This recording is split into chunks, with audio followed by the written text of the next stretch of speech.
knocked together. The king called loudly to bring in the enchanters, the Chaldeans, and the astrologers. The king declared to the wise men of Babylon, whoever reads this writing and shows me its interpretation shall be clothed with purple and have a chain of gold around his neck and shall be the third ruler in the kingdom. Then all the king's wise men came in, but they could not read the writing or make known to the king the interpretation. Then King Belshazzar was greatly alarmed, and his color changed, and his lords were perplexed. Okay, we'll stop there for just a few minutes and kind of talk about what has just happened.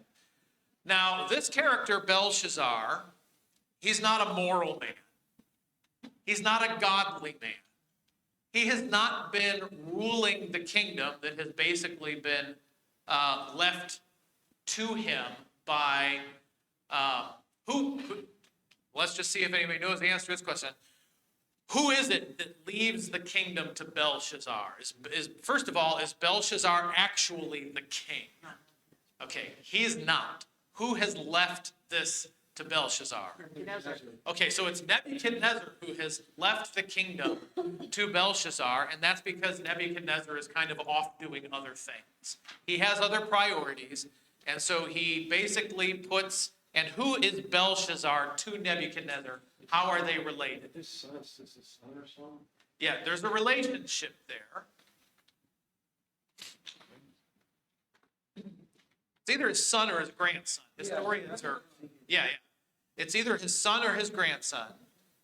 And they're not quite sure precisely whether he was one generation or two generations removed from Nebuchadnezzar, but he's somebody that he thought he could leave in charge of the kingdom. And as is often the case when the king puts the kingdom in the hands of a descendant of his, he doesn't manage it well. He doesn't handle it well. He doesn't handle the power that he has well. So he's not a godly man. He's not a good or a noble or a wise person. He's spoiled and entitled and foolish. And he just decides, hey, let's just have a big drunken feast, and it'll be impressive to everybody, and everybody will be amazed by me. And he kind of makes it all about himself. And he gets a little tipsy with the wine and with the drink. And as soon as he gets a little tipsy, what does he do? What's his great idea? Get the stuff out that he took from Jerusalem, the gold and the silver and everything that was supposed to be God's. Okay. And they are God's. These things belong to God. And God had basically designated them for holy service in the temple. What has happened to the temple? Well, the temple has been looted and destroyed because of their unfaithfulness. And so this is the loot, basically, from the temple. And Belshazzar has no regard for the significance of these things. To him, they simply represent their power and their might and their authority. He gives no thought to the fact that the only reason these things are in their possession, well, there's two. One is the wickedness of God's people and God's judgment against his people, but they are in his possession only because God allows for that to be. God allows for them to be there. So as you go through the account and you think to yourself, this really kind of seems to set God off. He hasn't been a godly man, but this gets God's attention when he takes all of these holy vessels that were dedicated to service in the temple and starts using them to glorify himself. Tom? It's a mockery to God, and obviously God is upset, especially because he's not giving God any glory. He's giving glory to the God of gold and silver and all these other things that is not. Yeah, that was one of my bullet points. In addition to just being a drunken fool while he's doing this stuff, he takes these holy items from the temple dedicated to the service of God, uses them in this drunken feast, and then glorifies these fictitious pagan deities, the god of gold, the god of silver, and instead of recognizing whose possession these things are. Tom? When Nebuchadnezzar conquered Jerusalem, destroyed the temple,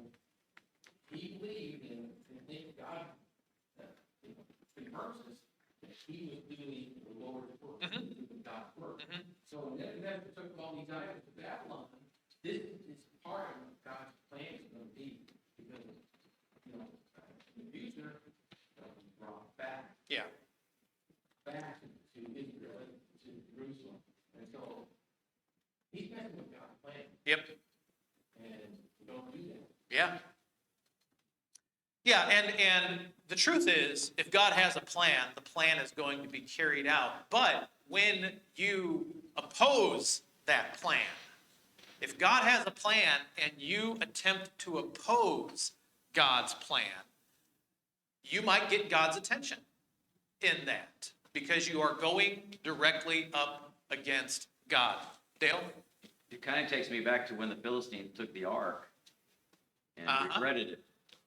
Caused death and destruction and disease throughout their nation. Yeah. And now you see even the articles in the temple he tried to use and defame and didn't work out. Yeah, all of these things carried a weight and a power because they were things that God had designated as being very special and for very special purposes.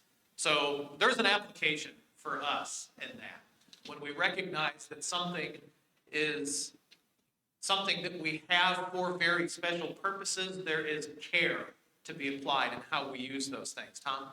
I guess I just want to bring up the other point with, this guy, when he saw this, his countenance changed. And you're ever doing something wrong, and then this realization comes upon you, and you realize, oh, this is not what I'm supposed to be doing. I think that's probably what he felt. He was afraid. You know, when your knees start knocking together, Yeah. there's something going on, and you come to it, it's like a waiting of, oh my, what just happened? Yeah, I don't know that I can empathize really with it. I don't know that I've ever been so scared by something that my knees knock together, but I've been startled, or there's been a piece of news that has come to me where I kind of had to grab something because I felt my legs get weak. So there are events probably that happen in our lives that allow us to kind of imagine how he felt when he turned. And I can imagine there was a commotion and there were probably gasps and expressions of shock. And he turns and he sees this disembodied hand drifting over to the wall. And I don't know if the hand was big or small. I imagine the hand of God being big. But I don't know if this was just a regular, normal human hand drifting over and etching into the wall these words. There's a phrase that comes from this passage, common in the English language. What is it? Handwriting on the wall. The handwriting on the wall. What does that mean to us? When someone says, oh, he saw the handwriting on the wall, what does that mean? Got the message. He got the message. He saw the signs. He saw the sign. He realized something. Yeah, it's time to change direction. I was watching the Cubs game last night. I was laying in bed, drifting off to sleep, and I saw the handwriting on the wall. I just turned it off. And it's kind of funny that we have kind of turned it into the handwriting on the wall. Like what's there on the wall after the hand is written. But it's important to think of it in terms of seeing the hand, comma, writing on the wall. Because he didn't just see the handwriting on the wall. He saw the hand writing on the wall. And so there's a difference between those two things. And in our phrase, the handwriting on the wall, it's like we get a sense of what's about to happen. And it's not good. And so it's a change of course, right? So this hand wrote on the wall, and what it wrote was basically a pronouncement of judgment, and there was no change of course. This has happened, and this is going to happen. Go ahead, sir. Yeah, and if I'm the king and I've got a large ego and I'm large and in control, now what's going on? What is this? Mm-hmm. You know, and now it embarrasses me, you know, then I'm out of control. Yeah, That's a large ego there. yeah. Truth of us, none of us are. None of us. None of us are. We like to try to be and imagine that we are, but none of us are. And he wasn't. He was not in control, but he thought because he was the king and he had wealth and he had power, he had privilege, he could do whatever he wanted. And this gets God's attention. And so God writes these things on the wall. And so these things that are written on the wall, nobody can interpret. All the wise men can't interpret. They are actual Hebrew words. And so it's not that the words themselves couldn't be known, but what does this mean? There's 4 words written on the wall, and we understand English, but sometimes we don't understand English. We have, and there have been times I've been reading my Bible in English, and I understand the words, but when you put them all together, what do the words mean? That's his question. Not what do the words say, the question is what do the words mean? And so nobody can give him the meaning of the words. It's a little cryptic in particular for all of their astrologers and magicians and wise men. They don't know.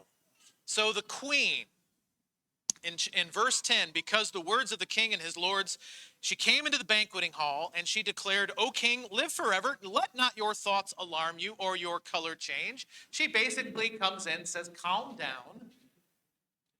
Don't be so frightened. There is someone who can interpret these words. And she introduces the king to Daniel, at least as far as describing who Daniel is and why he should get Daniel. She says, there's a man in your kingdom in whom is the spirit of the holy gods. Is she right about that? Yeah. Okay. If she had said, in whom is the spirit of the holy God, she would have been right. But she is polytheistic. She believes in many gods, and in as much as they believed in the God of the Hebrews, in their minds, the problem was he was one of many. So that's kind of how she describes it, but at least she acknowledges that as a result of the God of the Hebrews, there is a spirit in this man that is special and unique. So she says, there is a spirit of the holy gods, and in the days of your father, light and understanding and wisdom, like the wisdom of the gods, were found in him. And King Nebuchadnezzar, your father the king, made him chief of the magicians, enchanters, Chaldeans, astrologers, because of this excellent spirit, knowledge, and understanding to interpret dreams and explain riddles and solve problems. All of these were found in this Daniel, whom the king named Belteshazzar. And Belteshazzar probably like, oh, I like his name. Yeah, it's kind of like mine. I'm Belshazzar, and this is Belteshazzar. So, Daniel is brought in. Go ahead, Tom. You had your hand up. And the way she's phrasing all this and saying it to, they say it's probably in King Nebuchadnezzar's queen, and not his. Right. But anyway, she went about telling about all this. It seems like now that he's in power, Daniel is not at this particular time. Yeah. And this whole scenario will result in Daniel being put back Right. at the top Right. of the king struggle. Yep. So, Belshazzar's father knew Daniel well. And as Tom points out, this may very well be Nebuchadnezzar's queen, not Belshazzar's queen. But this is ultimately going to result in Daniel being put back in a position of authority. He had been, because Nebuchadnezzar recognized that there was something very special about Daniel. Go ahead. Yeah, 2 things. You're right about God. That's why Abraham left Babylon, because they believed in many gods, he only believed in one God. Right. And the second thing is that notice that Daniel's not in this meeting. He's not workshops, stuff like that, and trying to take advantage of people who got influence. He's Right. not even there. Right. as Nebuchadnezzar is off doing whatever he is doing in other parts of his kingdom, and there's the implication that his preference was not I forget the name of the particular god. It was Marduk, I think. So Nebuchadnezzar preferred other gods than the God that was popular here.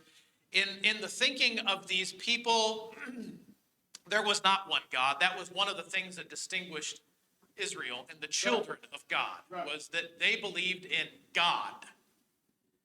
And all the other nations around them, it was a grab bag. It was a flea market of designed and fabricated gods that catered to everything that they wanted gods to be. There's a God for this and a God for that and a God of this other thing. And so they just created gods. But this idea of one God was really very hard for these people here to wrap their minds around. So Daniel is brought before the king, and he interprets the writing on the wall. And of course, Belshazzar offers him all kinds of things. If you can read the writing, we're in verse 16. Make known to me its interpretations. You'll be clothed with purple, have a chain of gold around your neck, and be the third ruler of the kingdom. And is Daniel interested in any of that? No. Does he do it anyway? Daniel is not interested in any of that. And you can imagine Daniel kind of being brought into this scene of debauchery and drunkenness and foolishness, being brought in and maybe double taking a little bit.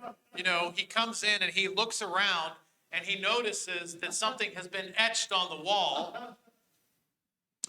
And I think he probably figured out very quickly what was happening here. Daniel is aware of what's going on.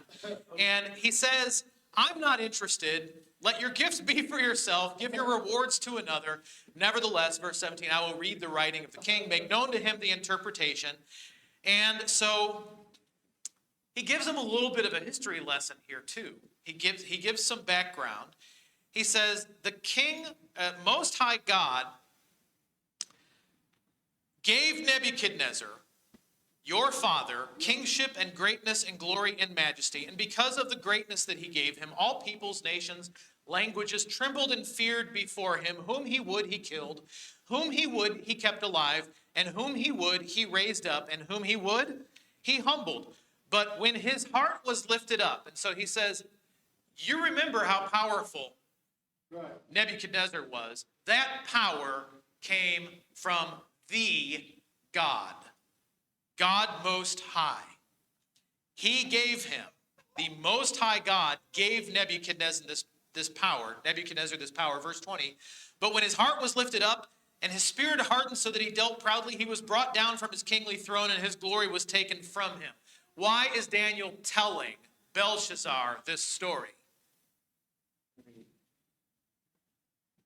Got pretty prideful to go grab the holy relics from the Israelites, using it as a tree. Yeah, he's basically saying what's about to happen to you happened to Nebuchadnezzar too. Now, Nebuchadnezzar is still alive. You won't be when this is all over with. Nebuchadnezzar got proud, but he didn't take all of the vessels from the temple and use them for the kind of drunken foolishness and debauchery and praising of your fictitious pagan gods like what you have done. That's me interpreting what Daniel is saying here and why he's saying it. And so he tells him the story, and he comes down here to verse 22, and he says, you, his son, Belshazzar, have not humbled your heart, though you knew all of this. Yep. You knew what happened to Nebuchadnezzar, but you haven't humbled yourself. You've lifted yourself up against the Lord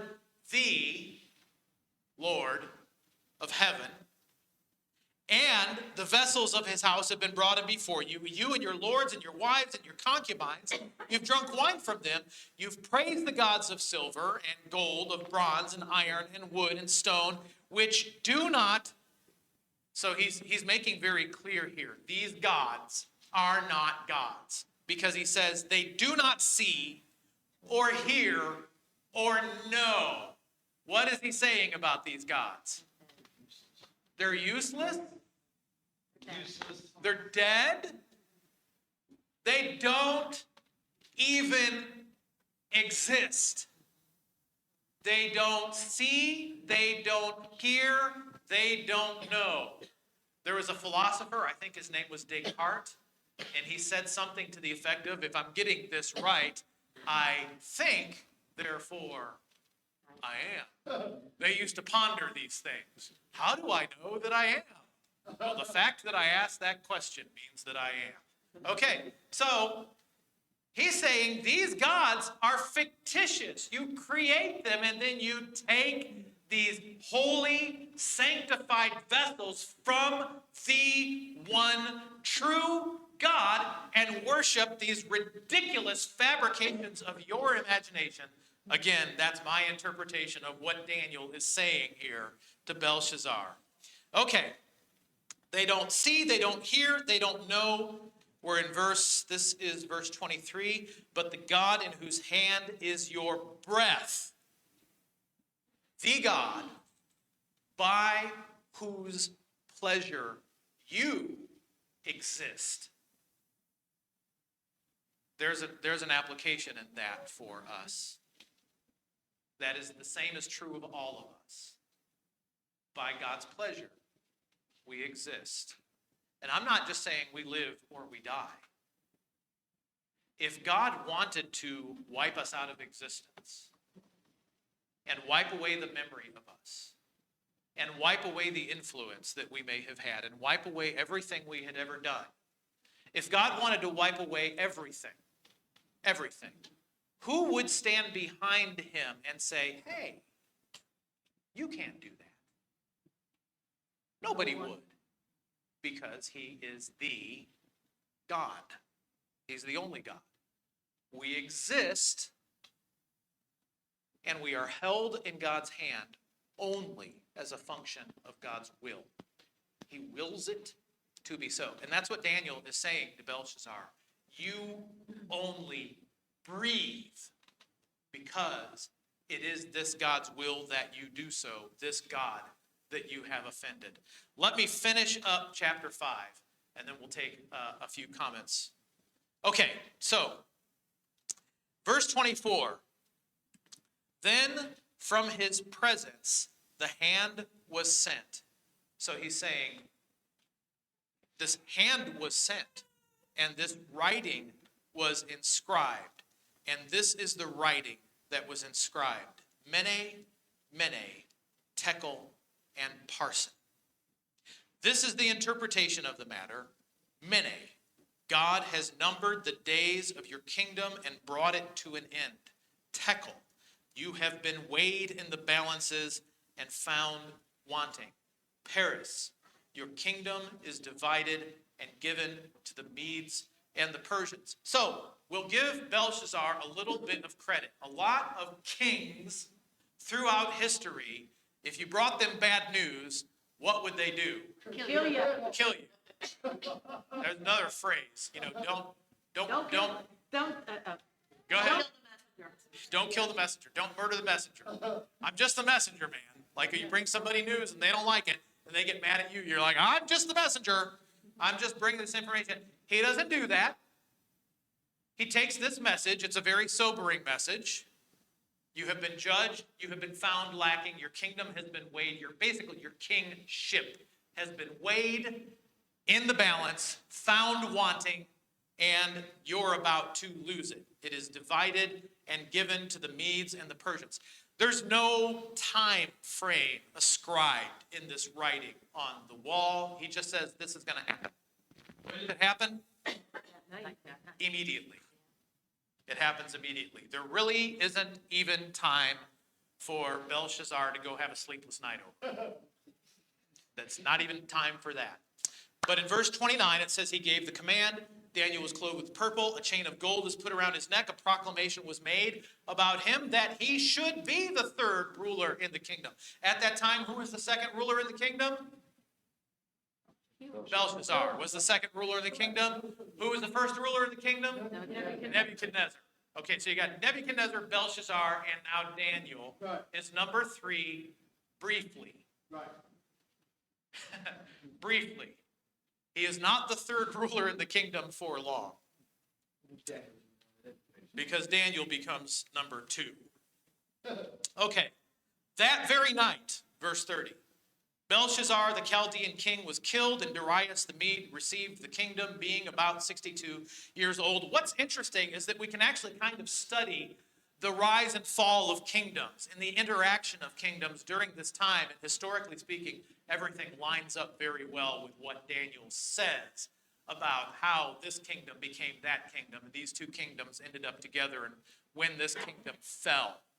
It's very credible, even though the Bible is not really endeavoring to simply be a credible historical account of events.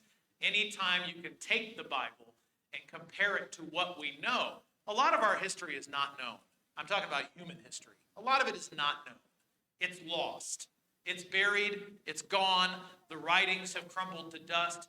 But every once in a while, they find a little snippet of something ancient, and they can extract a piece of history written by the people who lived it, and they can add that to the puzzle that we have of human history. And anytime Scripture interacts with those puzzle pieces, those external, not biblical historical writings, but external historical writings, what we discover is that the Bible historically is completely reliable. And that's kind of a neat thing.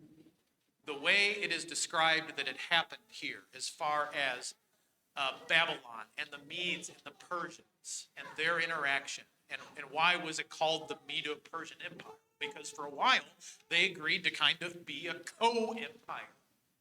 And that kingdom, Babylon, fell to the Medes and the Persians. And it was a violent and sudden and catastrophic attack. So, that is Daniel chapter 5. Any comments or questions before we slide on in to chapter 6? Yes, sir? People of power seems like one of the big enemies that people of power have comes from the inside, their ego. They get to a point where they just think they're like God. Yeah. They ain't everything they want to do. It's tremendously self-destructive. Very right. Power and Ego. and wealth, which feed a person's ego. Sometimes people end up being powerful and wealthy because of their ego, but once they get into a position of power and wealth, that feeds their ego. And you might have somebody specific in mind that you think about when you think about this, but it is almost universal that when people get into positions of power, if they're not wealthy, they'll use that power to make themselves wealthy. And then once they are powerful and wealthy, they'll use their power and their wealth to hold on to their power and wealth and try to make it bigger and stronger. And it is extremely morally destructive to men Yeah. to have power and wealth. Absolute power corrupts. Absolutely. Yeah, there's another figure of speech in the English language. It is very hard for people to be in positions of power. So when you see someone get into a position of power and they actually use their power and their wealth to try to help people, that's admirable, Yeah. That's because what I mean. that is not common. No, it isn't. It's not common. All right, chapter 6. Now, the empire is no longer under the control of Babylon and Nebuchadnezzar and Belshazzar. Now it's under the control of the Medes and the Persians. And so in chapter 6, we don't know precisely how much time has passed in between chapter 5 and chapter 6. But some time has passed, and Darius is now the guy. And it says that it pleased Darius to set over the kingdom 120 satraps, governors, basically, regarded to be wise men or capable men, to be throughout the whole kingdom. And over them he set three people, of whom Daniel was one, to whom these satraps should give account so that the king might suffer loss. So he's a supervisor of a third, basically, of the leadership of the empire? Is the empire bigger or smaller than it was before? Probably bigger. It's bigger. It's bigger because Babylon has been absorbed into the empire of the Medes and the Persians, which is pretty much everything in that area. The Egyptians have been diminished. Everybody else has kind of fallen by the wayside. Up to the northwest, you have Greece is not really Greece yet. They are a loosely associated, pseudo-organized collection of city-states. Rome isn't a thing yet. They haven't risen to power. The next power is going to be Greece, but they're disjointed and discombobulated and not in alliance with each other. And so the Medes and the Persians, they pretty much have taken over most of the known world at this point. Anyway, that's who we're talking about when we're talking about 120 satraps being throughout the whole kingdom, and over them are three. Daniel, even though he's not second in the kingdom, he is over now really a much larger area. And much more. He's one of three. And the king has to do this because the kingdom is so big that it's hard to manage. And so he takes people that he trusts, that he thinks are wise, he sets them over everything, and then he puts three people over those. Daniel is one. This Daniel, it says in verse 3, became distinguished among all the other high officials and satraps because an excellent spirit was in him, and the king planned to set him over everything. Kingdom. Yeah. So he was basically going to say, you know what, you do such a good job of this, I'm going to replace you with somebody else, and I'm going to put you over the three. And then I'm just going to relax because you'll take care of everything for me. And it's interesting, yeah, just like I heard it, just like Joseph. Just like Joseph, he is identified as being a reliable person of integrity and wisdom because he is. Because he is godly. To live in a world in which everybody was godly, that would just really be something. One day. But it wouldn't be here, No. it would be somewhere else. We will, at some point, live in a world in which everyone is godly, in the presence of God, in which all of our failings as we approach or pursue godliness are resolved. And we live in the presence of God for eternity. But that's not this world. That's not our world. This world is a different world that Daniel lives in. So the king plans to set Daniel over everybody. What does that inspire in the hearts of everybody? Jealousy. Jealousy. And in their jealousy, how do they resolve to deal with this situation? Go ahead, Danielle. They scheme. They hear about this. They're going to do what? They're going to put him where? You mean he's no longer going to be an equal of ours? He's going to be a superior? We'll just see about that. It's just like a movie. It just writes itself. Tom, did you have a hand up? Yeah, I mean, they're gonna use Daniel, they know Daniel, they know he prays. Yep. So they go behind his back. Yep. They give this to the king, to come up with this plan that, hey, we're gonna take him down because, we're gonna give the king this thing that he's gonna put in place, and they know Daniel's gonna, go against it, Okay. because he prays all the time, and they know that. Yeah, that's what they do.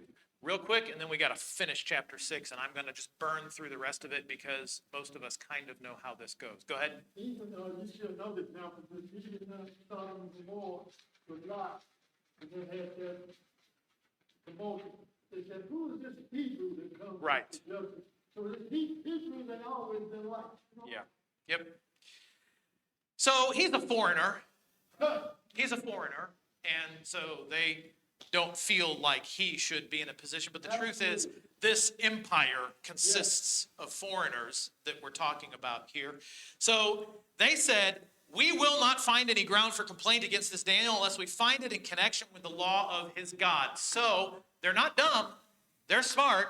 They think this through. Yeah. We need to create a situation where his allegiance to his God comes into conflict with his allegiance to Darius. Absolutely. So that's what they do.